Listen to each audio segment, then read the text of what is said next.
Generic array logic. Generic array logic is a PLD with a reprogrammable AND array, a fixed OR array, and programmable output logic. So it basically consists of a reprogrammable array of AND gates that connects to a fixed array of OR gates. This structure allows any sum of products logic expression with a defined number of variables to be implemented. And since it is reprogrammable, so it is essentially a grid of conductors forming rows and columns with an electrically erasable CMOS cell at each cross point rather than a fuse as in a PAL. तो ये next page पे हम देखेंगे कि उससे पहले हम देख चुके हैं प्रोग्रामेबल अरे लॉजिक। इसके अंदर तो हम फ्यूज यूज़ करते हैं, लेकिन यहाँ चूँकि हमें रीप्रोग्रामिंग करनी है, बार बार करने की ऑप्शन देनी है, लिहाजा हम यहाँ ट्रांजिस्टर्स यूज़ करेंगे और इस केस में पर्टिकुलरली CMOS सेल हम यहाँ पे यूज़ करते हैं। So each row is connected to the input of an AND gate, and each column is connected to an input variable or its complement, as we have seen before. So by programming each EECMOS cell to be either on or off, any combination of input variables or complements can be applied to an AND gate to form any desired product term. A cell that is on effectively connects its corresponding row and column, and a cell that is off disconnects the row and column. और इसकी life time भी बहुत ज़्यादा है। A typical EECMOS cell can retain its program state for 20 years or more. इसको हम मज़ीद इसकी स्ट्रक्चर नेक्स्ट पेज पे देखेंगे। तो ये फिगर 7.14 में basic E square CMOS array structure of a generic array logic show किया गया है। तस्वीर बहुत वाज़ेह नहीं है, लेकिन सिर्फ आपको इतना पढ़ लेना काफ़ी है कि यहाँ देखिए कि ये कॉलम्स हैं जिन पे वेरिएबल्स और उनके कंप्लीमेंट्स मौजूद हैं। मसलन ये A है, ये A बार है, ये B है, ये B बार है, और इस तरीके से ये जो रोज़ हैं इन पे एंड गेट की इनपुट्स हैं। ये 2 इनपुट एंड गेट शो किए गए। तो जहाँ ये रो और कॉलम का क्रॉस होता है, वहाँ पे एक सेल यहाँ पे बन जाता है और वहाँ हमने EECMOS लॉजिक को इम्प्लीमेंट किया है। तो बस ये सेल्स इसमें शो किए गए हैं। अब अगर आपने इम्प्लीमेंट करना है एक सम ऑफ प्रोडक्ट एक्सप्रेशन को, जैसे पहले बात हो चुकी है कि आपने EECMOS सेल्स को ऑन रखना है to connect the desired variable और their complements to the appropriate AND gate inputs. The EECMOS cell are off where a variable or its complement is not used in a given product term. मिसाल के तौर पर यहाँ देखिए कि यहाँ implement किया गया एक सम ऑफ प्रोडक्ट एक्सप्रेशन, तो आप देख सकते हैं कि उसमें कौन सी वैल्यूज़ यूज़ हुई हैं। मसलन ये कि देखिए यहाँ पहले A है, तो ये A वाला जो सेल है ये ऑफ है, लिहाजा ये यहाँ यूज़ नहीं किया गया। A बार वाला सेल ऑन है, इसका मतलब है A बार को हमने इस एंड गेट की इनपुट पे अप्लाई किया है। इसी तरीके से आप देखिए तो जाहिर है कि एक इनपुट पर एक ही वेरिएबल यूज़ हो सकता है, वेरिएबल या उसका कम्प्लीमेंट, तो बाकी तो दोनों सेल तीनों सेल ऑफ है। अब सेकंड इसकी इनपुट पर देखें आप, तो ये A वाला सेल ऑफ है, A बार का सेल ऑफ है और B वाला सेल ऑन है, तो इसकी आउटपुट एंड गेट की क्या होगी, A बार B। इसी तरह से आप बाकी जितने एंड गेट्स हैं उनकी भी इनपुट्स को देखकर इस एक्सप्रेशन को देख सकते हैं। अब इस एग्जांपल पे देखिए, ये बहुत ही आसान है कि indicate how a generic array logic is program for the following 3 variable logic function. तो ये एक सम ऑफ प्रोडक्ट एक्सप्रेशन दिया गया है और आपने इसके मुताबिक जेनेरिक अरे लॉजिक को प्रोग्राम करना है। तो बड़ी आसान सी बात है। उसी तरह से ये इसमें जो स्टैंडर्ड सिंप्लीफाइड सिंबल यूज़ किए गए हैं, तो इसमें देखिए आपके 1 2 3 4 प्रोडक्ट टर्म्स हैं, लिहाजा आपने 1 2 3 4 एंड गेट यूज़ किए हैं और फिर उन चारों एंड गेट्स की आउटपुट्स को आपने एक और गेट की इनपुट बना दिया है। इस तरह से ये एक सम ऑफ प्रोडक्ट एक्सप्रेशन हो गया। अब देखना ये है कि हर एंड गेट की इनपुट पे क्या हम देंगे। तो पहला एंड गेट, उसके ऊपर जो वेरिएबल्स हैं वो है ए बार, बी और सी बार। तो बस कुछ भी ना करें, ए बार को यहाँ कनेक्ट कीजिए और उसे क्रॉस से शो कीजिए। दूसरा वेरिएबल बी है, बी को यहाँ कनेक्ट कीजिए और तीसरा सी बार है तो उसको कनेक्ट कीजिए। जहाँ आपने कनेक्ट नहीं करना वहाँ पे क्रॉस साइन आप शो नहीं करेंगे, जैसा हम पहले पढ़ चुके। इसी तरह से ये जितने एंड गेट हैं इनके इनपुट्स को आप एक्सप्रेशन के मुताबिक वेरिएबल्स के साथ कनेक्ट करेंगे और फिर आपको सम ऑफ प्रोडक्ट एक्सप्रेशन आउटपुट पे हासिल होगा। ये जो बफर्स हैं इनकी वजाहत पहले हो चुकी है कि ये हम क्यों यूज़ कर रहे हैं यहाँ पे। जी, आउटपुट लॉजिक मैक्रो सेल। अब हम OLMC इसको इनका स्ट्रक्चर पढ़ेंगे। So basically an OLMC contains programmable logic circuits that can be configured either for a combinational output or input or for a registered output. In the registered mode, the output comes from a flip-flop. So each OLMC can be programmed for either an active high or an active low output. अब basically इसमें देखिए ये है इसका एक block diagram OLMC का। इसको अगर आप देखें इसके ब्लॉक्स को तो सबसे पहले इसमें देखिए ये वो चीज़ है फ्रॉम प्रोग्रामेबल अरे, ये वो एंड गेट्स हैं और वो इनकी आउटपुट है जो एक और गेट की इनपुट बन रही है।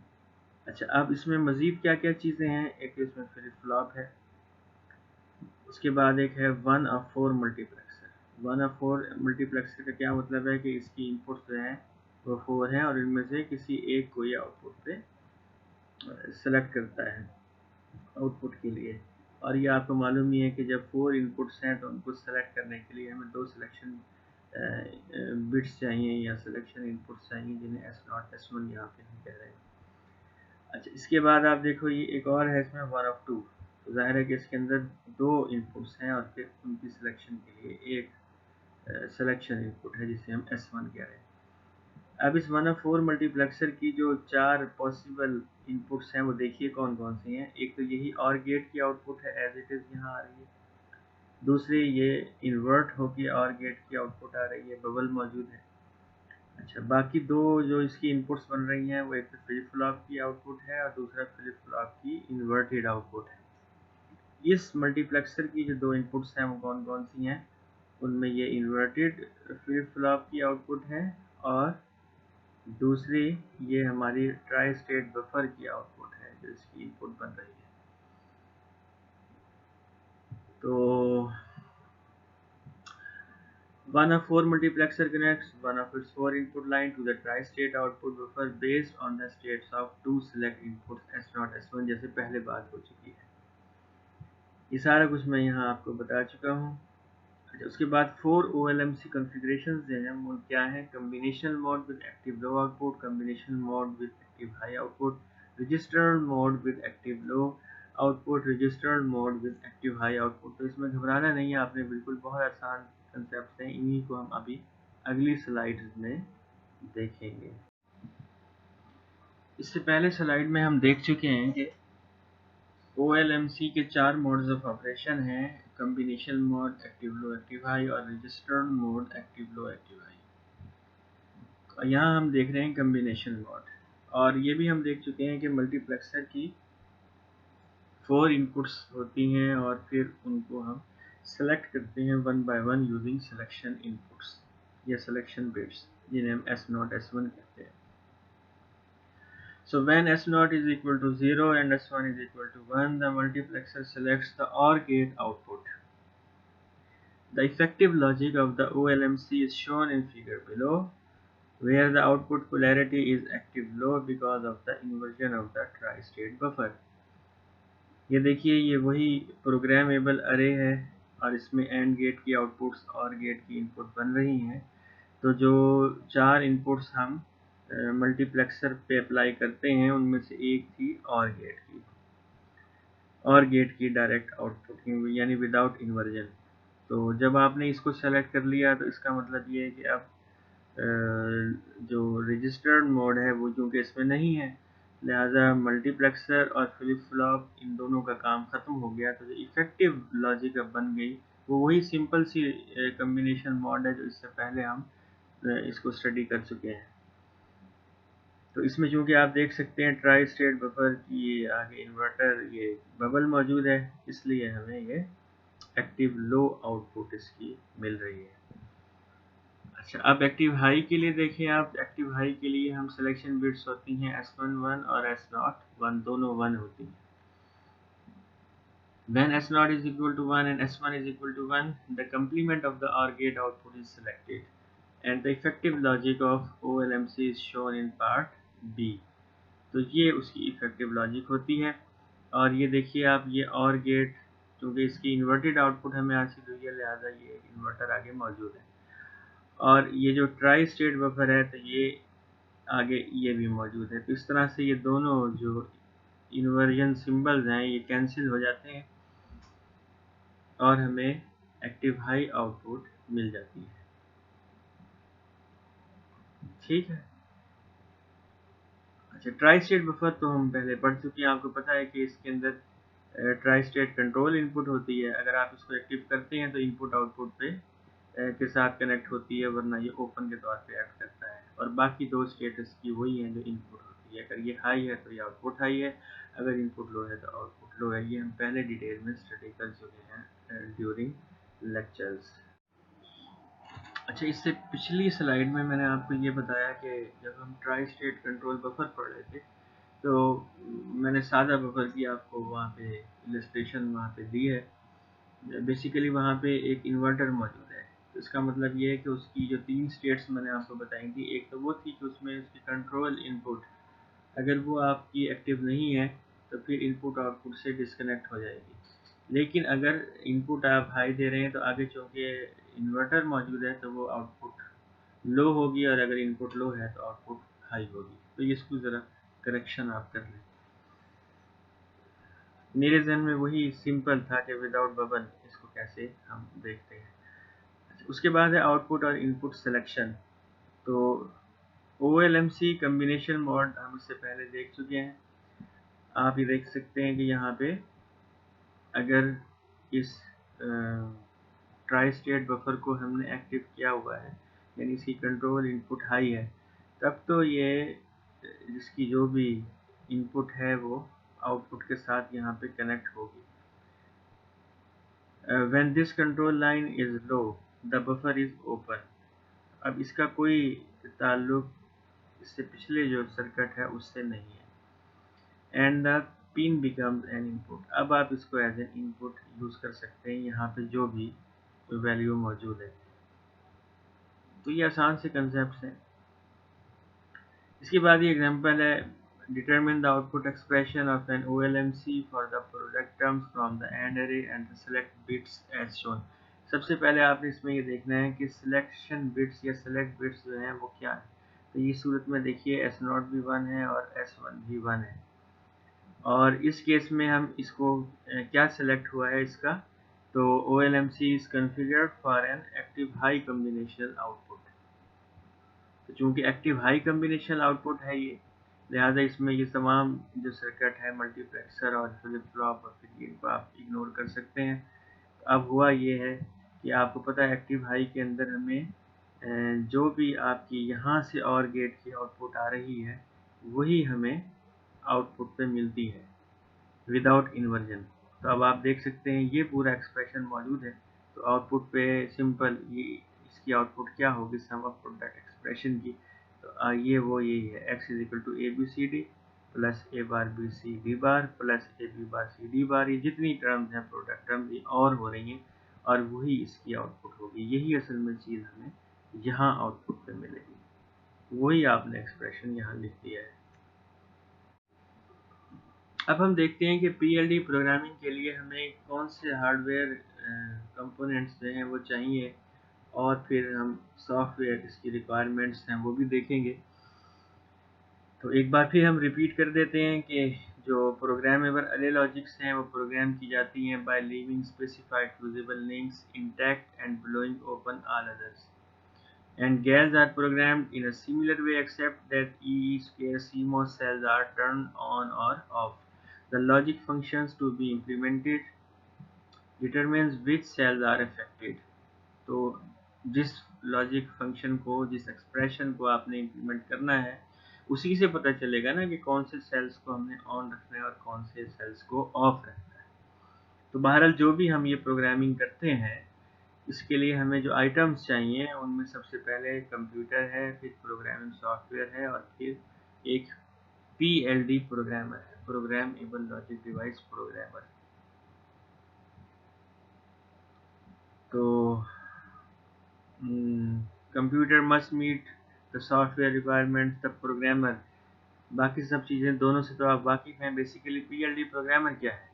The programmer is a hardware device that accepts programming data from the computer and implements a specified logic design in the PLD that is inserted in a socket in the programmer.